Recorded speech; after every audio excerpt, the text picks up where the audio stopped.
And we are back. Hello, my name is Bill. This video is going to be so fun. If you don't know me, I am Bill Wood. I am an horror author. Oh my gosh, I'm spoiling it already.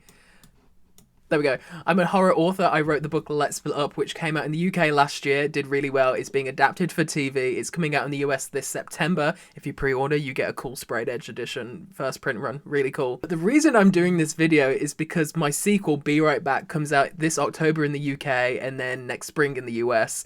And it is very much a commentary on horror sequels and how they can affect... You know what? I'm not going to say anything.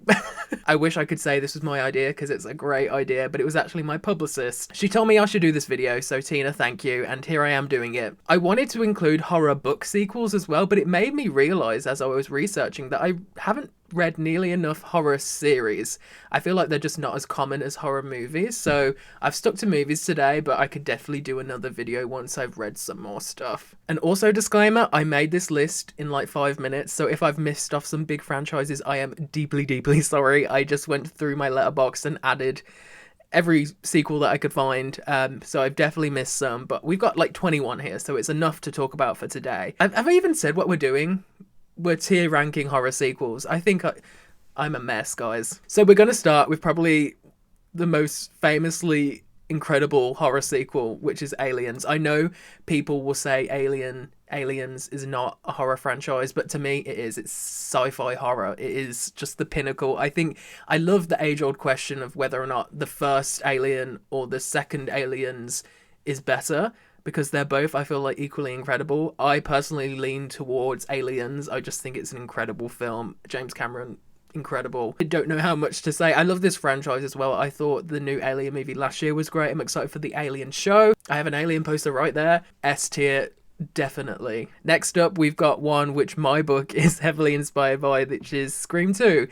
Scream 2 is a really great sequel. I think anything following up the first Scream was going to be difficult, but I think they did a good job with the college setting. I'm trying not to spoil things. I think the college setting was a great background. I don't like the sequel as much as the first movie, but it's very rare a sequel is better than the first movie. There's definitely some circumstances like the one we just spoke about, but Scream 2, I don't think I could put it in S purely because Aliens is on another level. So I'm going to put it in A, but just know I love Scream 2 so much. It is it my favourite Scream sequel? I low-key want to say Scream 4 is my favourite Scream sequel. But you know what? I feel like it's a whole thing about... It tells a lot about a person depending on like what Scream sequel is their favourite. So I'm going to put it in A. I think that's a good spot. The next one is Conjuring 2. Now, I was really young when I watched this. I think... I haven't watched it since. I know it was amazing when I first watched it. I can't even remember if I prefer it to the first one. But Conjuring 2 was really great, if I remember correctly. The Conjuring movies have never been my favourite, but I do go and watch them as soon as they're out. And I think out of all of like the Conjuring extended universe, they're definitely the strongest franchise. So I'm going to put it in... Oh, this is hard. I'm going to put it in B because I have like a personal connection to Scream that I don't have with Conjuring, if that makes sense. The next one is the first one that gets me angry. The Descent 2. If you know me, you know The Descent, the first Descent, the only Descent in my mind is one of my favourite films ever. I think it is truly terrifying. The jump scare that everyone talks about is, the first time you see it, is terrifying. And I think The Descent in general is just a masterclass in suspense, in that claustrophobic feeling. I think there's really not many horror films like it. So when I watched The Descent 2, I was so disappointed and I never watched it again. So it's going in D. I think it is a franchise that doesn't need to be a franchise. The Descent stands so well on its own. Yeah, I think that's enough said. Next is Final Destination 2, which is an interesting one as well. I think every Final Destination movie I like. I think the fourth one is probably the weakest. 2 is not my favourite, but it's also not the worst, as I just said. In terms of Final Destination sequels, I probably lean towards 3 the most. I have the most memories with that. And I think nostalgia is going to come into play with any of it, but I love the characters in 2. Well, at least the main couple. I'm going to put the Final Destination 2 in B as well. He said very unconvincingly. Next up, this is a really random order. A Quiet Place Part 2. This, I've not seen this since I saw it in the cinema, which was it during COVID time? I think it was. Yeah, it was, actually. I remember going to see it with my friend at an early screening. Okay, I like this movie. I think I just rewatched the first one before I went and saw this, so I know my experience was hindered because all I was doing was comparing it to the first. And having seen the third one most recently, I guess it's a prequel though, I think the third one is my favorite, honestly, which may be a hot take, but I love, what is it called? Day One with Lapita. I love that film so much. I thought it was brilliant. A Quiet Place Part 2 is not bad though. I think it's very interesting. And honestly, when I saw the trailer for the new 28 Years Later, I thought it gave me Quiet Place 2 vibes. So I don't know what that says, but I think I'm going to put this in C. I definitely need to rewatch it, but I don't really have an urge to. Next up, I was going to say this is interesting as well, but I've said that for nearly everyone. Hostel Part 2. Hostel is not nearly my favourite franchise, but I have like a weird like interest with them. I don't know what it is. I think they're kind of like Saw's ugly step sibling, aren't they? I feel, is that like a is that you know what, I'm gonna go with that. Hostel is like peak torture porn, even more than Saw, honestly. There is scenes in the first Hostel that like scar me, especially with the what's the back of the foot called where it gets, oh, I don't want to think about it. But number 2, I think I prefer it to the first one purely because of, I think some of the shots in this movie are like visually very striking, and I always go back to Heather Matarazzo. I forget how to say it. Heather Matarazzo, the lady who played Randy's sister in Scream 2. Or is it Scream 3? Scream 2, right? Her scene, genuinely like cinematically amazing. Obviously very sad to watch, but I don't know. I feel like it is. I think that's one of the films nowadays that has a different reception to when it was first released. Like Jennifer's Body, I think critics will look back at it now and say, and have like more favorable reviews, and I'm definitely in the same camp. It's not a masterpiece, don't get me wrong, but I would put it definitely above Descent 2, so I'll put it in C. I don't know how that's gonna fare, but I think that's where I'm gonna put it for now. Next up, we have 3 Halloween 2s that we can talk about. So we're gonna talk about the one I like the least, which may be a controversial opinion, but Halloween Kills I really did not like. I loved Halloween 2018. Halloween used to be my favorite horror movie of all time. It's still in like my top 2, 3. And when the new Halloween came out, I loved it. I saw it the day it came out. I saw it like 3 times in the cinema, and I thought it was a great like reboot, I guess. It's not a reboot, but you know what I mean. It's like, it is hard because obviously it's a sequel to the original, but it kind of stands alone as well. So I class Halloween Kills as Halloween 2 almost. But this film, I couldn't take it seriously. I thought some of the decisions they made, especially with like Judy Greer's character, I didn't think was right. And the whole like Halloween, what was it? It ends tonight or whatever they were saying. I thought it was so cheesy. It was really overdone. So it's going in D. I don't think it's, you know what? I'm not going to put them these in order because I can't decide, but I'm going to put it in D. It's definitely my least favorite. Actually, no, Halloween Ends was even worse. I appreciated what Halloween Ends was like in the sense that it was risky. I don't think it paid off, but at least the intro scene of Halloween Ends was very good. Oh gosh. And next we get to an even probably more controversial one, which is Halloween 2. Albeit I've only seen this once in my life, and I think the Rob Zombie movies are definitely an acquired taste. They definitely feel like Rob Zombie movies, and I know that some people think Halloween 2 is a great film because they did something different with it, and then some people think it's the worst thing they've ever seen. And I think I'm honestly in the middle somewhere. I'm going to put it in D as well, but above Halloween Kills. I'd much rather watch Halloween Kills than Halloween... No, I'd much rather watch Halloween 2 than Halloween Kills.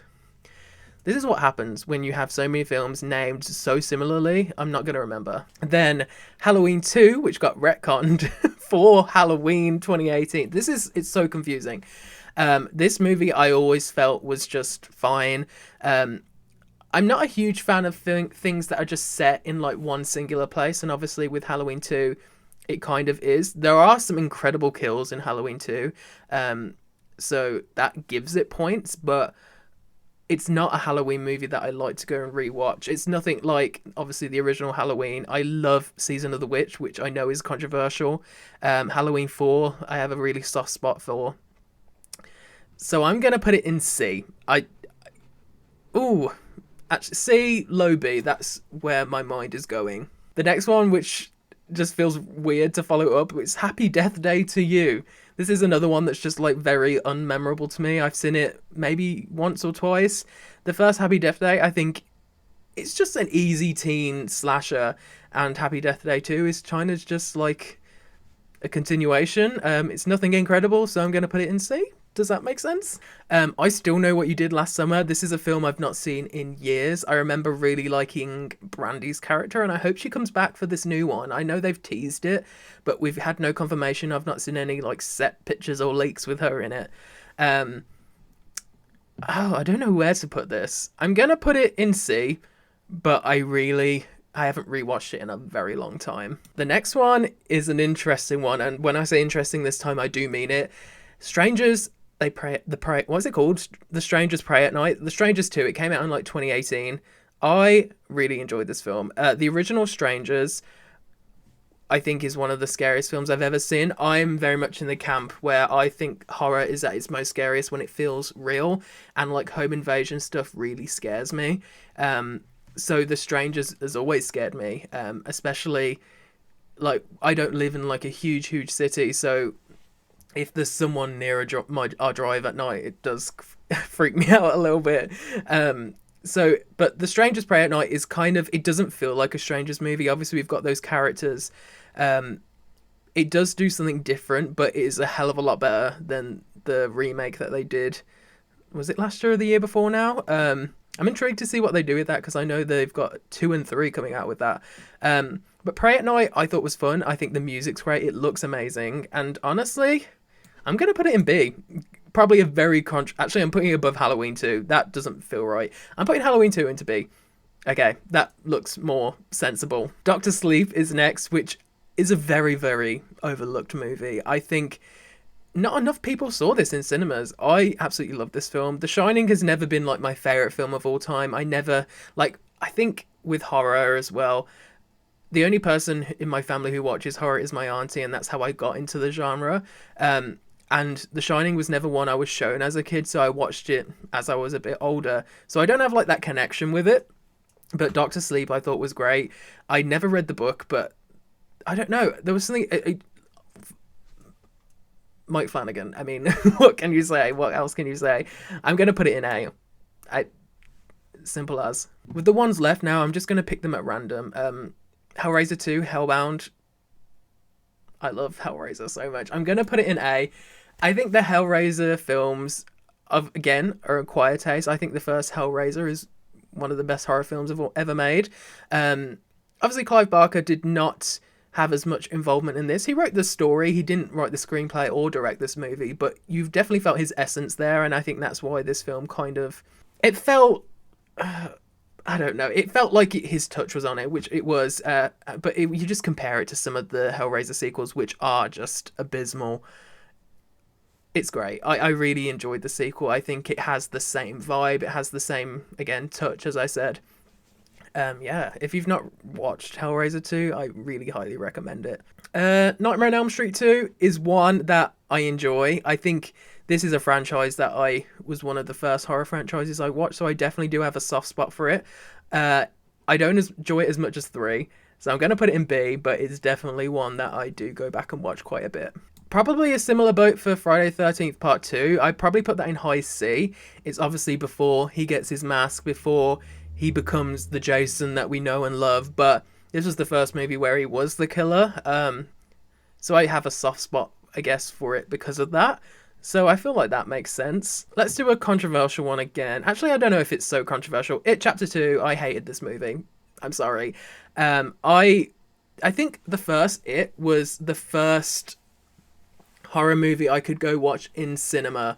Or yeah, it must have been. I remember going to see it with my auntie, and I was 16 when it came out. Yeah, I remember loving the experience of seeing it in the cinema because it was just a whole phenomenon, wasn't it? I remember the cinema being absolutely packed on like a Monday night. It was so strange because it's very rare that cinemas are packed these days.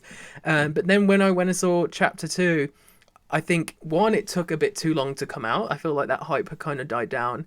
And then I think for a film that had made so many changes from the book, some things from the book that were very, very outdated and didn't need to be on screen were in the sequel. If you know what I mean, you know what I mean. I don't know what it was about this film. It didn't hit right with me. I thought the cast was amazing.